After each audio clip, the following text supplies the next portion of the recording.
Hi everyone. आज हम अपना डाइवर्सिटी का टॉपिक कंटिन्यू करेंगे by picking up kingdom plantae. इस वीडियो में हम सिर्फ प्लांट किंगडम की डिस्कशन करेंगे कि इसकी आगे फर्दर क्लासिफिकेशन कैसे होती है, क्योंकि मैंने इसके ऊपर भी काफ़ी पीवाईक्यूज देखे हैं बेस्ड ऑन ब्रायोफाइट्स एल्गे। तो इसके बारे में हम देखते हैं क्या है इसके बारे में। तो स्टार्ट करते हैं। तो यहाँ से करेंगे क्रिप्टोगैम्स एंड फेनेरोगैम्स। तो बेसिकली इसको हम दो पार्ट्स में डिवाइड करते हैं, क्रिप्टोगैम एंड फेनेरोगैम। ये मैंने एक प्रीवियस वीडियो में भी बताया हुआ है। क्रिप्टो का मतलब हिडन, गैमे का मतलब मैरिज। तो मतलब हिडन मैरिज मतलब इनके सेक्स ऑर्गन्स जो है वो हिडन होते हैं। And these are plants which are without seeds. इसके अंदर थ्री आ जाएंगे, थैलोफाइट मतलब एल्गे, ब्रायोफाइटा एंड टेरिडोफाइटा। फिर उसके बाद होता है फेनेरोगैम। इसमें प्लांट्स में सीड्स होते हैं एंड इनका जो सेक्सुअल ऑर्गन्स है वो हमें दिख रहे होते हैं। And these are of two types, gymnosperms and angiosperms. तो हम शुरू करेंगे थैलोफाइट्स मतलब एल्गे से। तो algae are the simplest plants, evolution में सबसे पीछे है। तो these are the simplest plants. और उसके बाद विच पोजेस अनडिफरेंशिएटेड और थैलस लाइक फॉर्म्स, मतलब इनके रूट स्टेम्स और लीव्स अलग अलग हमें नहीं विजिबल होते। और इनका reproductive organs are usually single celled and are called gametangia. It includes only algae.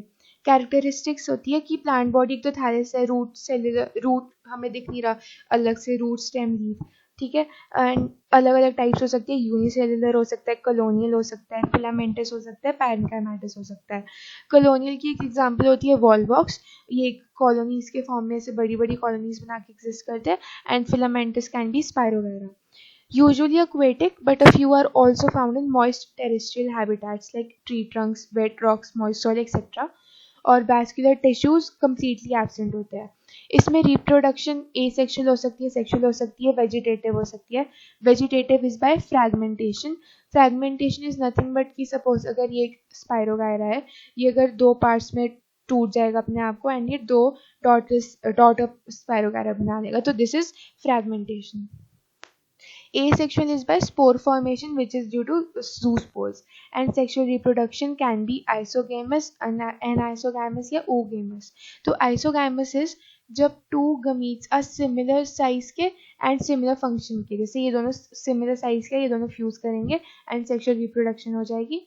Anisogamous is दोनों different होते हैं, like ये ऐसा है and सब फिर ये ऐसा हो जाएगा, तो ये anisogamous है। इसका एग्जाम्पल ये है। क्लैमाइडोमोनास एक्चुअली तीनों ही दिखाता है। एंड आइसोगैमस का एक more specific example is fucus. उसके बाद oogamous में क्या होता है कि the female is larger and non motile while male is smaller and motile, और इसका एग्जांपल है वोलवॉक्स। इनका life cycle can be haplontic, diplontic और डिप्लोहेप्लॉन्टिक। लाइक इनका life cycle is majorly haplontic, क्योंकि ये एवोल्यूशन के बिल्कुल पीछे एग्जिस्ट करते हैं। हैप्लॉन्टिक डिप्लॉन्टिक समझने के लिए आप समझो कि haplontic, haploid is half the number of chromosomes वाला which is are gametes, and diploid is the double the number of chromosomes जो नॉर्मल है। तो क्योंकि ये पीछे पीछे है, तो इसमें ना जैसे ही सेक्सुअल रिप्रोडक्शन होगी, जैसे ही जाइगोट बनेगा वो उसी टाइम डिवाइड कर जाएगा, जाइगोट आगे ग्रो ही नहीं होगा। तो मतलब इसका जो मेजर लाइफ साइकिल होता है वो हैप्लॉन्टिक होता है, कि मतलब गमीट्स ही ज़्यादातर चलते हैं।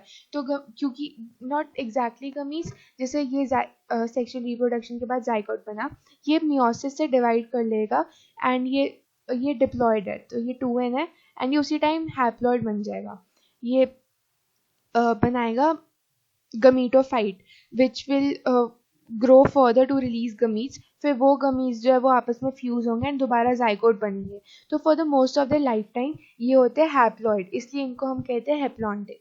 और अगर हम इसकी के बारे में डिस्कशन करें तो हम एक बार हैप्लोडिप्लॉन्टिक और डिप्लोहैप्लॉन्टिक भी समझ लेते हैं।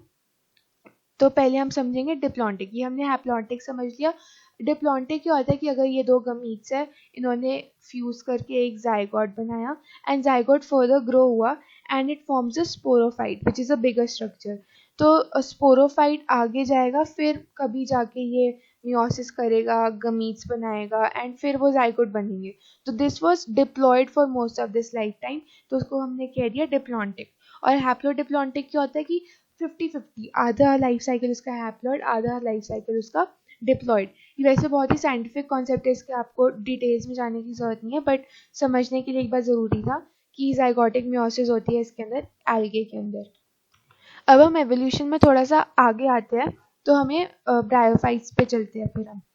तो bryophytes are still non vascular, मतलब इनके अंदर अभी भी जाइलम फ्लोएम वगैरह कुछ नहीं है, and these mostly grow in moist shady region. इनको एम्फिबियंस ऑफ प्लांट किंगडम भी कहते हैं, यहाँ पे लिखा है। क्योंकि ये रहते तो ज़मीन पे है, but they are dependent on water for sexual reproduction, और इनके कैरेक्टरिस्टिक फीचर्स ये है डैम शेडी हैबिटेट्स और rainy season dam soil etcetera, और इनका भी हैप्लॉन्टिक ज़्यादा होता है ये, और इसके रूट्स एब्सेंट होते हैं। ये अगेन थोड़ा बेसिकली थैलस लाइक ही होता है, बट इसमें रूट्स की जगह थोड़ी जगह राइजोइड्स होता है, तो ये थोड़ा सा डिस्टिंग्विशेबल है। Vegetative reproduction is by fragmentation, tubers, gemme, buds, etc. Or sex organs are multicellular and jacketed.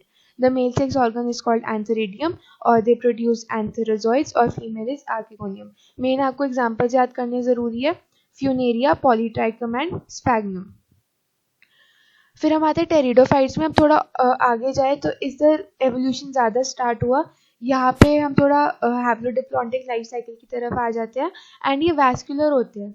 These are the only cryptogams which are vascular, मतलब इनके पास जाइलम फ्लोएम जैसा कुछ मैकेनिज्म होता है, नॉट उतना वेल डेवलप्ड बट थोड़ा बहुत होता है। उसके बाद they are truly differentiated into root stems and leaves, और vascular tissues are present but vessels are absent from xylem, and companion cells and seed tubes are absent. उसके बाद ये स्पोरोफिल्स बना लेते हैं, बेसिकली मेल और फीमेल का ये अलग अलग बना लेते हैं, विच लीड्स टू हेट्रोस्पोरी, जो आगे एवोल्यूशन में बहुत काम आया था। अगेन मैं कहूँगी इसके डिटेल्स में जाने की जरूरत नहीं है, इसके एग्जाम्पल्स इंपॉर्टेंट है, मेन है सिलाजिनेला एंड सैल्विनिया। उसके बाद हम थोड़ा आते हैं फेनेरोगैम्स के ऊपर। इसमें हमारे पास जिम्नोस्पर्म्स, तो जैसे आप वो देखते हो ओक ट्रीज, पाइन ट्रीज, वो सारे जिम्नोस्पर्म होते हैं। ये अभी फेनेरोगैम से तो ये सीड प्रोड्यूस करने वाले हैं, एंड इनके पास अच्छा खासा वैस्कुलर सिस्टम है, और ये कम्प्लीटली डिफरेंशिएटेड है into root stems and leaves. इसमें समझने का पॉइंट ये है कि क्योंकि ये कोल्डर क्लाइमेट्स में अडेप्टेड होते हैं, इसलिए इनके पास लाइक लीव पॉइंटी होंगी, ताकि ट्रांसपिरेशन में वाटर लूज ना हो, ऐसा होगा। उसके बाद male and female gametophyte do not have independent existence, क्योंकि डिप्लॉन्टिक होते हैं, इनका major half life cycle diploid होगा, and gametes will be inferior, तो इसलिए gametophytes do not have a free living existence. Pteridophytes के को डिपेंडेंट होते हैं, ब्रायोफाइट्स में भी स्पोरोफाइट्स डिपेंडेंट होते हैं, गमीटोफाइट्स इंडिपेंडेंट होते हैं। उसके बाद इसमें पॉलिनेशन अकर होती है through air, and zygote develops into embryo and ovules into seeds, और इसके एग्जांपल्स है pinus, cycas, cedrus, ginkgo biloba et cetera. उसके बाद हम आते हैं मोस्ट इवॉल्व प्लांट्स पे, जो हम आजकल हर जगह देखते हैं, विच आर एंजियोस्पर्म्स। इनमें एक इम्पॉर्टेंट ये है कि इधर डबल फर्टिलाइजेशन होती है, उसका भी इतना डिटेल इम्पॉर्टेंट नहीं है, and angiosperms are classified into monocots and dicots, और ये सबसे ज़्यादा हाईली इवॉल्व वाले फ्लावरिंग प्लांट्स होते हैं, एंड इनमें सीड्स तो प्रोड्यूस होती हैं। तो ये बेसिक था ऑफ आवर प्लांट किंगडम। बहुत ही जल्दी में मैंने इसका ओवरव्यू दिया है, ताकि आपको एग्जांपल्स पता हो, एंड मेनली पता हो कि एवोल्यूशन कैसे हो रहा है इसमें, और कौन सा प्रिमिटिव है, कौन सा सबसे ज़्यादा एडवांस्ड है। तो this was plant kingdom, and इसके बाद एक एनिमल किंगडम के ऊपर वीडियो आएगा। तो आई होप ये वीडियो आपको थोड़ा बहुत हेल्पफुल रहा होगा, एंड इससे आपके थोड़े से क्वेश्चन सॉल्व हो जाएंगे। तो थैंक यू फॉर वॉचिंग।